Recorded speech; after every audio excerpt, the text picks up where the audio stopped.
पिताश्री आपके इंटरव्यू दिए, उन्होंने कहा बेटा तो रास्ते पे चला गया है विज्ञान के, मैं उसको लौटने के लिए नहीं कहूंगा। अब जो पीछे बात चली गई। आप सन्यासी हैं, मैं मानता हूं, आपको अब यहीं रहना चाहिए, हम सबको ज्ञान देना चाहिए। लेकिन एक जो बात है कि आपको वाली स्टोरी भी फिक्स करनी है क्या धर्म के अंदर? नहीं मतलब नहीं, मैं वो स्टोरी नहीं, जो मैं उनका इंटरव्यू देखा तो मुझे ऐसा लगा, अगर आप मुझे अपना भक्त मानते हैं या एक मानते हैं कि मैं, ये कैमरा जरूर चल रहा है लेकिन मैं ये मान के आपसे बात कर रहा हूं कि ये नहीं चल रहा है, नहीं वो ऐसी ही वो आपकी ऑनेस्टली निकलेगी, है ना। मैं आपसे बस इतना कहना चाह रहा हूं कि ठीक है, माँ होती है, माँ, पिता, बहन, वहां आपको जाने की जरूरत नहीं है, लेकिन एक बार बात कर सकते हैं। बात करके, मेरे पास कई फोन आए जो आपके रिलेटिव नहीं भी थे, उनका भाई भी ऐसे निकला हुआ था, उनके ताऊ जी का लड़का निकला हुआ था, वो हमें फोन करने लगे। लेकिन आपके पिताजी पहले कैसे थे जो आपने बताया, वो एक्सपीरियंस आपका है, लेकिन जब वो इंटरव्यू दे रहे थे ना, वो भावुक थे। उनको लगा तो पहले भी होते थे। नहीं, उनको लगा कि उनका बेटा जो कर रहा है वो आध्यात्म के लिए कर रहा है, ऐसा उनको उनके फेस से, उनके, बट वो उनको तब क्यों नहीं लगा जब मैं उनको 1 साल उनके साथ बैठ के वो सारी चीजें समझा रहा था। मैं उनके सिर पे बैठ के समझा रहा हूँ, यार समझो यार, मैं तो ये चीज करना चाह रहा हूँ। उस टाइम पे उनको क्यों नहीं लगा, वो अभी क्यों लगा? इसका मतलब कहीं ना कहीं फेम से रिलेशन है उसका। उन्होंने उस टाइम पे अपने बच्चे की सत्य को क्यों नहीं माना कि ये जो बोल रहा है ये सत्य है? लेकिन कहते हैं कि बड़ों उम्र में बड़े जो जिनके तन से हम पैदा हुए हैं, हम भी किसी के बेटे हैं। कई बार हमको लगता है कि मेरे पिताजी ठीक नहीं कह रहे हैं, वो हमारी बात भी नहीं मानते हैं, लेकिन इसके बावजूद भी हमें क्या करना चाहिए? जो हमारी जो सनातन परंपरा है, वो कहते हैं ना कि हिरण्यकश्यप, याद है आपको? हिरण्यकश्यप तो याद है ना मेरे को, बट उसके अंदर तो जैसे मेन तो मैंने इतने सारी चीजें की है तो उन्होंने हिरण्यकश्यप के सुपुत्र ने तो ये नहीं किया ना, कि उन्होंने तो, प्रहलाद ने, देखिए मैं ध्रुव बोलने जा रहा था, आपने ध्रुव भी बोला था है ना। हाँ। देखिए कई बार गलती होती है और उसको स्वीकार कर लेना चाहिए। हम जानते सब है, ध्रुव, प्रहलाद, क्योंकि वो दोनों ही भक्त है, इसलिए आप कंफ्यूज हो गए ना। दो को ही भक्त की उपाधि मिली है, भक्त ध्रुव और भक्त प्रहलाद, जो कि अमर हो गए। ये मेरे को वो विभूति वाले बाबा बहुत बताते थे, देख ऊपर बैठा हुआ वो ध्रुव, वैसे वो होता नहीं था, वो दिखाने का आता था कि ऊपर देख, देखो ध्रुव बैठा हुआ है, वो अमर है, हो गया वो भक्त बन के। वापस से महाराज जी हम बात पर आते हैं, तो पिताश्री से घर तो चले जाइए आप।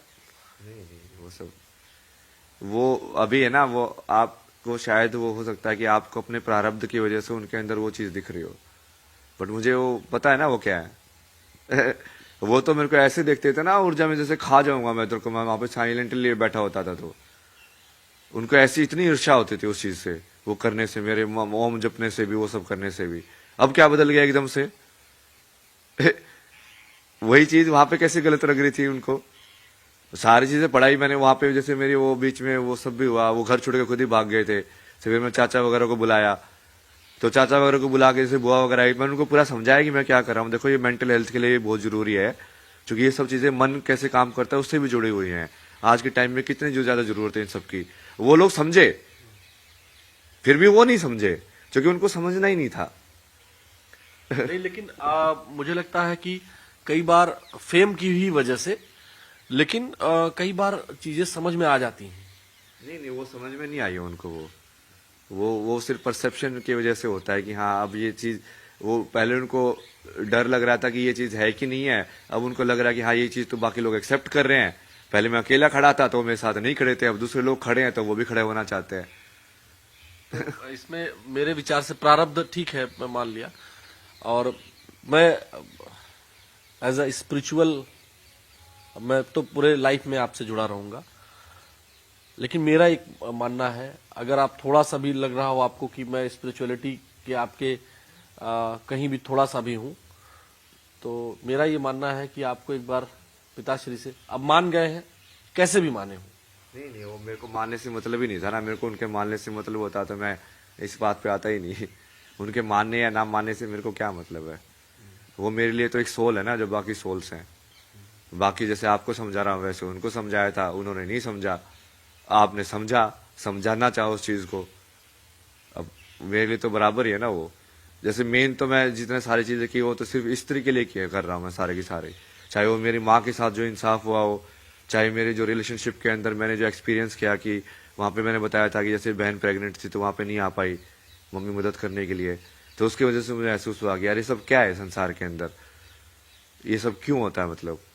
और भी जैसे मेरी जो दोस्त थी उसका जैसे वो बचपन में भी उसका रेप का केस हुआ था, उसके बाद उसकी फिर जो मैरिज थी वो भी ब्रेक हो गई, उसके वजह से उसका मेंटल हेल्थ बहुत प्रॉब्लम हो गया। तो ये सारी चीजें तो मैं उनके लिए कर रहा हूँ। यहाँ रितु जी भी बैठी हुई है, मैं बार बार ये इसलिए बता दे रहा हूँ क्योंकि फीमेल है। आप फीमेल पर बहुत मतलब जिस पे हम बात कर रहे थे कि इस पे आप नाखून रख लेते हैं या क्या हुआ, क्या था, क्यों ऐसा मतलब?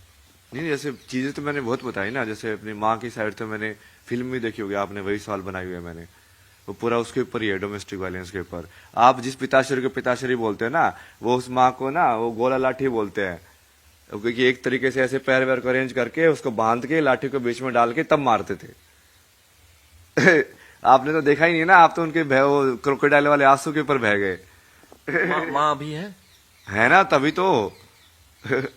तो मेन चीज तो उनकी थी। जब मैं दिल्ली में भी रुका तो मैंने उनको भी बोला था, जब वो घर छोड़ के भागे तो मैंने बोला कि वो भगवान ने मजा कर दिया भाई, ये इसको आपको छोड़ के जाने की जरूरत ही नहीं थी, वो खुद ही छोड़ के चला गया। मगर आप तो आप शांति से रहो, बहुत बढ़िया, कोई दिक्कत नहीं, आपको पैसे वैसे की मैं संभालूंगा, आपका सब दूंगा मैं आपको जो रहने सहने के लिए चाहिए। बट वो ठीक है, वो कई बार इंसान जो होता है वो इतना स्ट्रांग नहीं होता कि वो कर पाए, तो उन्होंने वो चीज चूज नहीं की।